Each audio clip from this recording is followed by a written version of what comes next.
ओम शांति। आज 6 अगस्त 2022 के साकार मधुर महावाक्य हैं।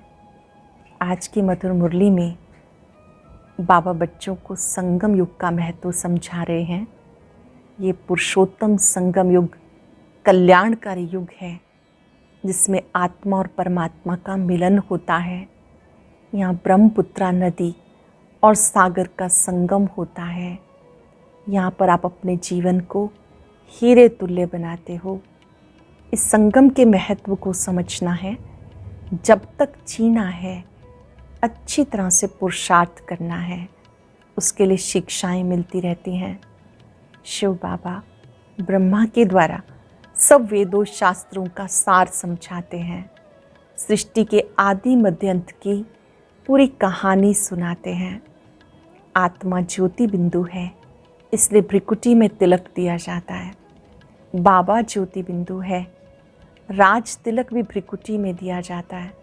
इस बिंदी का महत्व भी बाबा बच्चों को समझाते हैं। सत्युगी राज्य की स्थापना कब कैसे होती है, ये सारे राज आज बाबा ने स्पष्ट किए। एकाग्र होकर सुनेंगे। बाबा ने कहा, मीठे बच्चे, ज्ञान सागर बाप और ब्रह्मपुत्रा नदी का ये संगम हीरे समान है। यहाँ तुम बच्चे आते हो कौड़ी से हीरे जैसा बनने के लिए। यहाँ पाते हो कौड़ी से हीरे जैसा बनने के लिए। क्वेश्चन है, सत्युगी राजधानी की स्थापना कब कैसे होगी? जब सारी पतित सृष्टि की सफाई हो, अर्थात पुरानी सृष्टि का विनाश हो, तब सत्युगी राजधानी की स्थापना होगी। उससे पहले तुम्हें तैयार होना है, पावन बनना है। नई राजधानी का संवत तब शुरू होगा जब एक भी पतित नहीं रहेगा। यहाँ से संवत शुरू नहीं होगा। भले राधे कृष्ण का जन्म हो जाएगा, लेकिन उस समय से सत्युग नहीं कहेंगे। जब वो लक्ष्मी नारायण के रूप में राज गद्दी पर बैठेंगे, तब संवत आरंभ होगा। तब तक आत्माएं आती जाती रहेंगी। ये सब विचार सागर मंथन करने की बातें हैं। ये बातें जो बाबा समझा रहे हैं, ये विचार सागर मंथन करने के लिए हैं। गीता यही बाहर है। ओम शांति। ये बच्चे कहाँ से आए हुए हैं? ज्ञान सागर के कंठे पर। कहाँ आए हैं? ज्ञान सागर के कंठे पर। वैसे रहते ज्ञान गंगाओं के कंठे पर, और अब आए हैं ज्ञान सागर के कंठे पर। कौन आए हैं? ज्ञान गंगाएं। जब मधुबन में जाते हैं तो ज्ञान गंगाएं ज्ञान सागर के कंठे पर हैं। जब सेंटर पर हैं तो ज्ञान गंगाओं के कंठे पर हैं। क्या बनने के लिए? कौड़ी से हीरे जैसा, अथवा कंगाल से सरताज बनने के लिए। ब्रह्मा है ब्रह्मपुत्रा और शिव है ज्ञान सागर। ये है ब्रह्मपुत्रा नदी। बच्चा तो है ना, ब्रह्मा वल्द शिव, तुम हो पोत्रे पोत्रियाँ। कलकत्ता में सागर और नदी का बड़ा भारी मेला लगता है। वहाँ गंगा, ब्रह्मपुत्रा और सागर मिलते हैं। ब्रह्मपुत्रा में और भी नदियाँ मिलती हैं। मुख्य ब्रह्मपुत्रा और सागर का संगम, उनको ही कहते हैं डायमंड हार्बर। ये नाम अंग्रेज़ों ने रखा, अर्थ कुछ भी नहीं जानते हैं। बाबा समझाते, नाम सिर्फ ऐसे ही रख दिया, अर्थ बाबा ने समझाया। तुम आए हो इस समय ब्रह्मपुत्रा और ज्ञान सागर के पास सम्मुख। वहाँ भी सागर के सम्मुख जाते हो हीरा बनने के लिए, परंतु हीरों के बदले पत्थर बन जाते। वह भक्ति मार्ग, ये संगम है आत्मा और परमात्मा का। दोनों इकट्ठे हैं। वह जड़, ये चैतन्य, ये तो कहीं भी जा सकते हैं। तो बच्चों को हमेशा समझना चाहिए कि ब्रह्मपुत्रा और सागर दोनों इकट्ठे हैं चैतन्य में। ब्रह्मा बाबा और शिव बाबा दोनों इकट्ठे हैं। ये जैसे कि हीरे बनने का संगम युग हो गया। तुम हीरे जैसा बनो। ये ब्रह्मपुत्रा और एडॉप्टेड ज्ञान गंगाएं। ये नदियाँ तो अनगिनत हैं। उन नदियाँ का सबको मालूम है कि भारत में इतनी नदियाँ हैं। ये तो अनगिनत हैं। इन ज्ञान नदियों का अंत नहीं पाया जा सकता। सागर से नदियाँ इस समय निकलती हैं। पहले ब्रह्मपुत्रा निकलती, फिर उनमें छोटी छोटी नदियाँ निकलती। तुम जानते हो नंबरवार पुरुषार्थ अनुसार, कोई बड़े हैं कोई छोटे हैं, ये सब मनुष्यों को हीरे जैसा बनाते। ऐसे भी नहीं कहेंगे कि सूर्यवंशी महाराजा महारानी बनते, नहीं, यथा राजा रानी तथा प्रजा, तुम सबका जीवन हीरे जैसा बनाते हो। जो स्वर्ग के लिए थोड़ा भी पुरुषार्थ करते हैं वो हीरे जैसा बनते हैं। ये ब्रह्मपुत्रा नदी और सागर दोनों इकट्ठे रहते। तुम बच्चे जब आते हो तो अंदर में जानते हो हम जाते हैं बाप दादा के पास, बाप ज्ञान का सागर है। फिर प्रवेश करते हैं इस ब्रह्मपुत्रा में अर्थात ब्रह्मा में, इन द्वारा में हीरे जैसा बनाते। अब जो जितना पुरुषार्थ कर श्रीमत पे चले, ये भी जानते हो जब तक जीना है वहाँ तक पुरुषार्थ करना है। शिक्षा तो मिलती रहती है, इम्तहान की रिज़ल्ट विनाश के समय निकलती है। एक तरफ रिज़ल्ट निकलेगी, दूसरी तरफ विनाश शुरू होगा, फिर तो हाहाकार हो जाता, बात मत पूछो। इसलिए विनाश होने से पहले, लड़ाई होने से पहले तैयार होना है। समझना चाहिए बाकी और क्या समय होगा। और ये भी जानते हो जब हमारी राजधानी स्थापन होती है तो सारी सफाई भी होनी है। राजधानी स्थापन होनी है तो सफाई भी होनी है।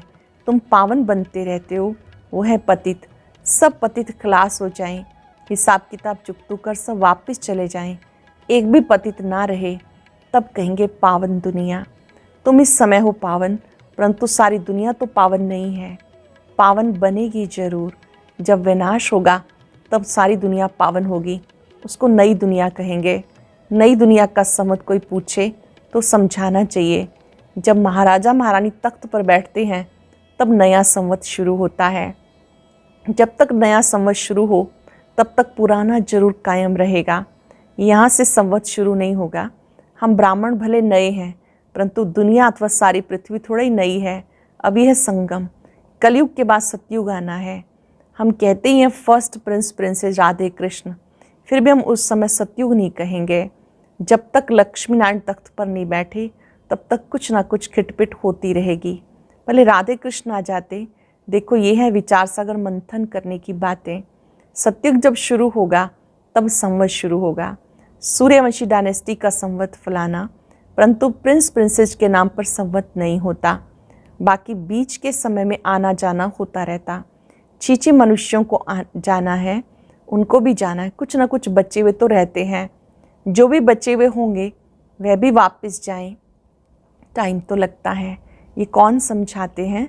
ज्ञान सागर भी समझाते, तो ब्रह्मपुत्रा ज्ञान नदी भी है, दोनों इकट्ठे समझाते हैं। वह कुंभ का मेला तो वर्ष वर्ष लगता, ये कुंभ का मेला सागर और ज्ञान नदियों का मेला संगम युग पर होता है। तुम बच्चे कहेंगे हम जाते हैं माता पिता व ज्ञान सागर और बड़ी नदी के पास। बाबा में इस बड़ी नदी और इन नदियों द्वारा वर्षा दे रहे हैं, अर्थात हीरे जैसा बना रहे हैं। वर्षा दे रहे हैं अर्थात हीरे जैसा बना रहे हैं। कुंभ के मेले में कितनी खुशी से, बड़ी शुद्धि से जाते हैं और वहाँ मनसा वाचा कर्मणा पवित्र रहते। वह जड़ यात्रा, यात्री अपना कल्याण करना चाहते हैं। पंडों का इतना कल्याण नहीं होता जितना यात्रियों का। पंडे लोग तो पैसा इकट्ठे करने जाते, उनकी इतनी भावना नहीं होती जितनी यात्रियों की होती। यात्री बड़ी शुद्ध भावना से जाते तो कईयों को साक्षात्कार हो जाता। अमरनाथ पर बर्फ़ का लिंग बन जाता। सामने जाने से बर्फ़ ही बर्फ़ जैसे देखने में आती। भावना वाले जैसे देखते तो खुश हो जाते। ये तो कुदरत है, बर्फ़ में लिंग बन जाता। मनुष्यों की ऐसी भावना बैठ जाती है कुछ भी नहीं। सच्ची यात्रा तो तुम्हारी हो रही है। मनुष्य समझते भगवान के पिछाड़ी बहुत धक्का खाया, भगवान से मिलने, परंतु भगवान मिलता ही नहीं। बाबा ने समझाया भगवान का चित्र नहीं निकाल सकते, बिंदी का फ़ोटो क्या निकलेगा। वे तो समझाने के लिए कहा जाता कि वो स्टार है, भ्रिकुटी के बीच चमकता है सितारा। कई बच्चियां भ्रिकुटी में टीका लगाती हैं। यहाँ भ्रिकुटी में बहुत बच्चियां टीका लगाती हैं। ये सुना हुआ है, आत्मा का निवास भ्रिकुटी में है तो स्टार लगाती हैं। सच्चा तिलक अगर कहें तो वह है। राजाई का तिलक फिर बड़ा होता है, वह स्थूल राज तिलक मिलता। तुम बच्चों को ज्ञान आ जाता कि हम आत्माओं को राज तिलक मिलता है। आत्मा समझती अब हमें परम पिता परमात्मा से राज तिलक मिलता। भ्रिकुटी के बीच बहुत अच्छा स्टार लगाते, सोने का भी लगाते हैं। अभी सारा ज्ञान मिला, हम स्टार अब हीरे जैसा बनते। हम आत्मा स्टार, परम पिता परमात्मा भी स्टार। इतना ही छोटा है परंतु उसमें सारी नॉलेज है। ये बातें बड़ी गुह्य हैं। तुम्हें ज्ञान अर्थात सोचना मिला है। परम पिता परमात्मा के रूप को देखा, समझा है। जैसे आत्मा का साक्षात्कार होता वैसे परमात्मा का भी होता है। कहेंगे जैसे तुम हो वैसे मैं हूँ। बाकी बच्चे को बाप का क्या साक्षात्कार चाहिए। आत्मा छोटी बड़ी नहीं होती, जैसे तुम वैसे बाप। महिमा सिर्फ महिमा और पार्ट अलग अलग है और सबसे भिन्न भिन्न है। एक ना मिले दूसरे से। एक्टर्स का पार्ट एक जैसा थोड़े हो सकता। इसको ईश्वर की कुदरत कहा जाता। वास्तव में ड्रामा की कुदरत कहें, क्योंकि बाबा ऐसे नहीं कहते कि मैंने ड्रामा बनाया। फिर प्रश्न उठेगा कब बनाया। इसे कहा जाता कुदरत। ये चक्र कैसे फिरता है सो अब तुम जान गए हो। आत्मा स्टार है, उसमें कितना बड़ा पार्ट है। परम पिता परमात्मा सर्वशक्तिवान, वर्ल्ड ऑलमाइटी अथॉरिटी है। ज्ञान का सागर कहा जाता। यहाँ किसी को ज्ञान का सागर नहीं कहा जाता। वेद शास्त्र पढ़ने वाले शास्त्रों का ही ज्ञान सुनाते। बाकी बाप में जो ज्ञान है वो तो कोई में नहीं है। भगवान आकर सहज राजयोग का ज्ञान सिखाते हैं, उनको ज्ञान का सागर कहेंगे। तो ये नदियों का मेला लगता। ये भी समझते हो सागर से ही नदियाँ निकलती हैं।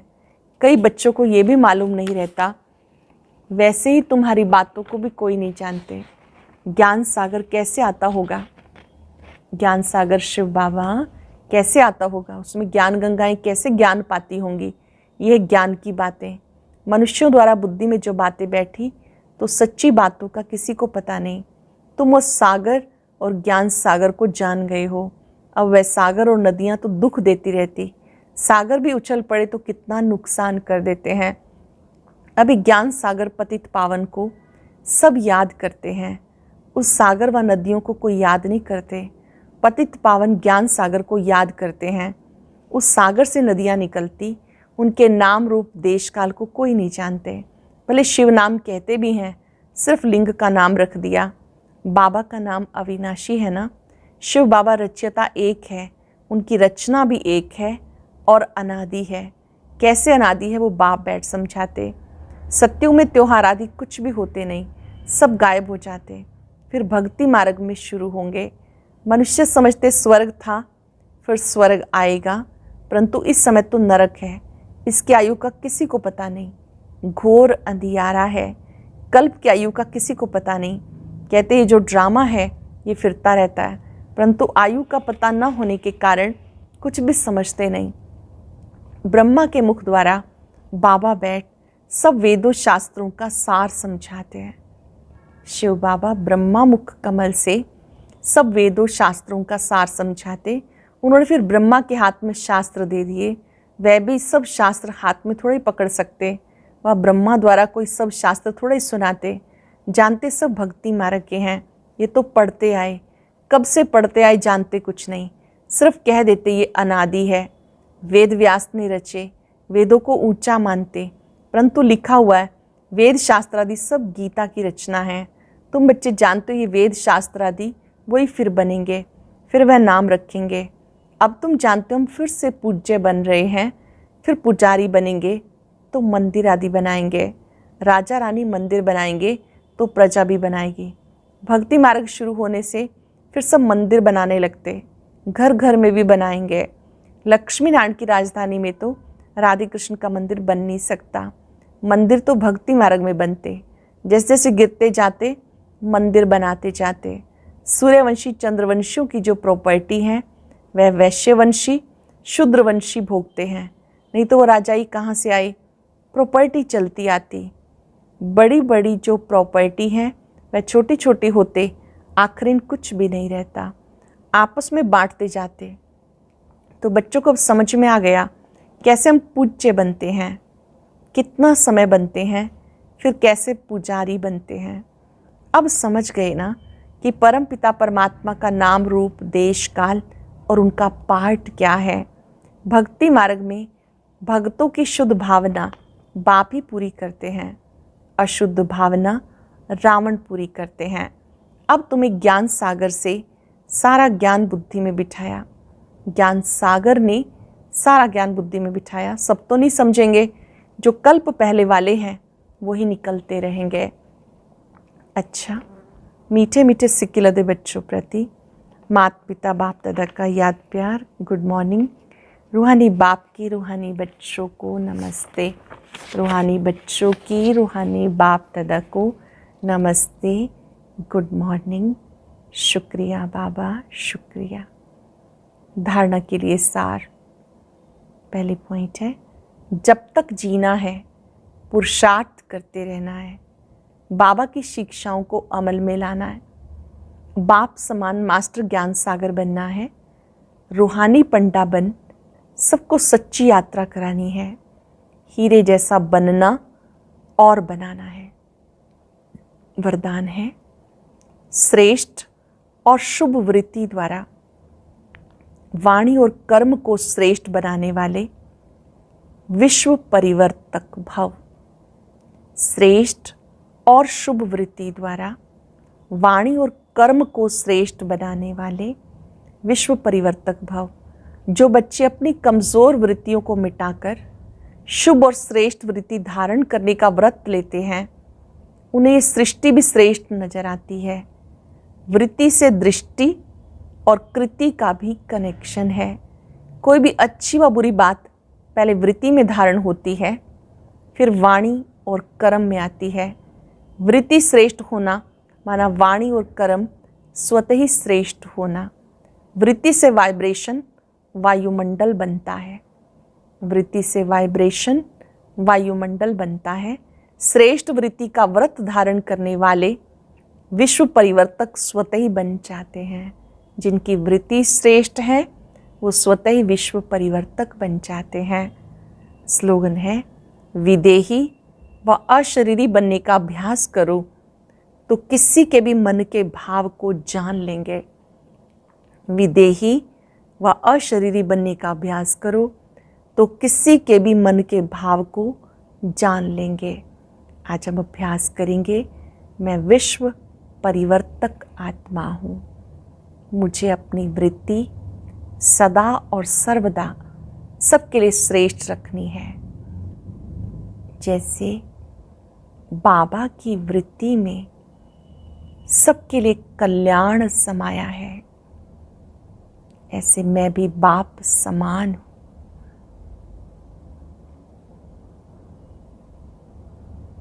हर एक आत्मा को शुद्ध वृत्ति से शुद्ध वाइब्रेशन देने वाली हूँ।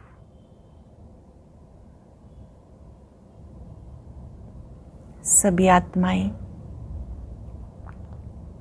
बाबा के बहुत अच्छे बच्चे हैं। परमात्मा शक्तियों को फाउंटेन की तरह चारों ओर फैलता देखें।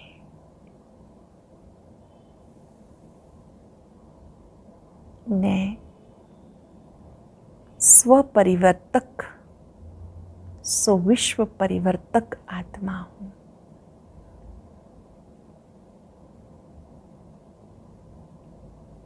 सबके प्रति कल्याण का भाव मन को शुद्ध रखता है, श्रेष्ठ रखता है। शुक्रिया बाबा, शुक्रिया। ओम शांति शांति।